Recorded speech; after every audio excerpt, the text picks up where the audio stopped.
All right, let's talk about some free agents here, some impacts on some of these quarterbacks that have been moving, whether it's Jimmy G, whether it's Derek Carr.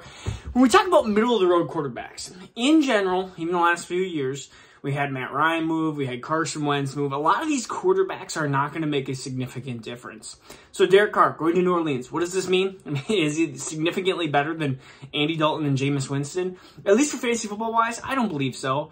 So if you are thinking, man, this is going to be great for Chris Olave, this is going to be great for a maybe healthy Michael Thomas and that offense, I just don't see it. I see Chris Olave having, again, an okay season. He's a wide receiver too. He is in that DJ Moore, that Terry McLaurin category, which is valuable for fantasy, but also there is a limited upside.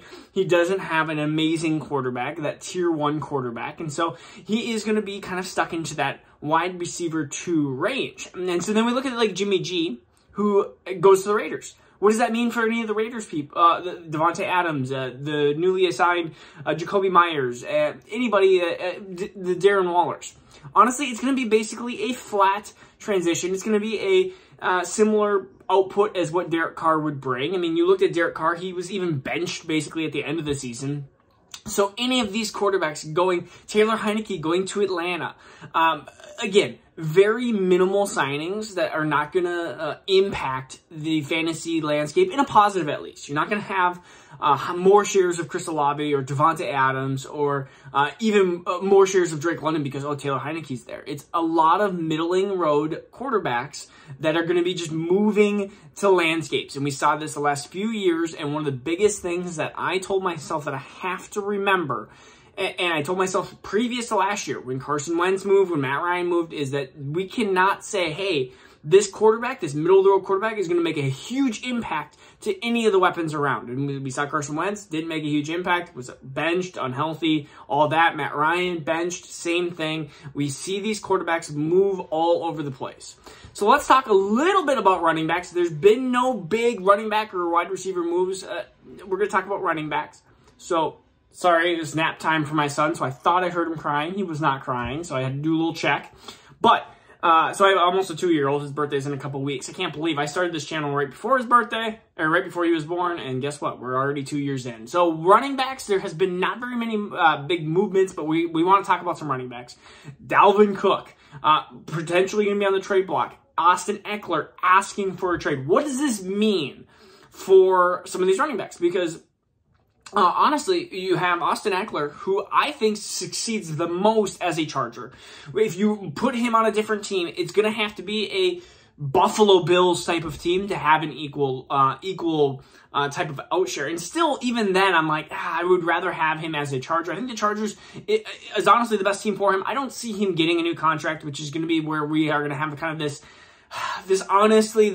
clash. And I have Austin Eckler in a couple of leagues that I am trying to unload, but really it's going to be hard to trade him when he has these potential trade or this contract negotiation, and he's almost to the point where he's too old to be able to like, hey, I'm going to sit out a season. We saw how that went from Melvin Gordon. We saw how that went for Le'Veon Bell. It didn't go well, and so that route is just not going to be acceptable, or it's not going to be a good route for him, and I think he understands that as well, and so I see him staying a Charger. I really do. But I think the Chargers could draft a running back as an insurance policy. At least I would if I were the Chargers and I saw Isaiah Spiller that just did not look like he was doing great on the field, even though that he was a decent prospect going into last year's draft class. And so you have Austin Eckler, you have Derrick Henry potentially wanting to be traded. There's even been slight rumors of Joe Mixon. I think a lot of these running backs, I think Dalvin Cook is going to move. If you put my money on it, I think Dalvin Cook is going to move. Where does he go, though? That is the biggest question. Does he go to a Bears team? I don't think Minnesota trades him to the Bears, but Minnesota needs the cap room. They need to cut him. So it's honestly, can we get a 4th, 5th rounder from him and just pass him to another contending team? So I could see Dalvin Cook move. And so any of the other running backs, there are tons of running backs. Miles Sanders, David Montgomery. I mean, Josh Jacobs has got the franchise deal, but there are so many running backs right now, and we are just kind of all in the waiting game. We need to see where the dominoes start to fall. And right now there are so many opening spots. I could sit here and probably have an hour a video just strictly on where I think the running backs are going to go and what teams need running backs. And it's pretty much everyone besides the Jets. And then the Jets even are interested in a running back. And so it's like, well, maybe they want a half-year or year insurance policy on Breece Hall as he recovers from his ACL. And so there's so much that could happen in the running back landscape that we're not going to go through a ton. Right now, it's Tuesday, so we'll see what happens. We'll probably have an updated free agent one towards the end of the week here. Wide receivers, Jacoby Myers goes to the Raiders. It's a really relevant signing to me. It's okay. It's whatever. I mean, it's nothing special.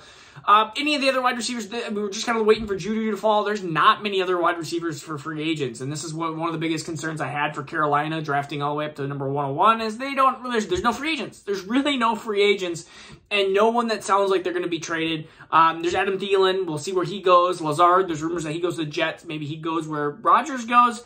That would be intriguing, and I think that would really shut down some Elijah Moore hype.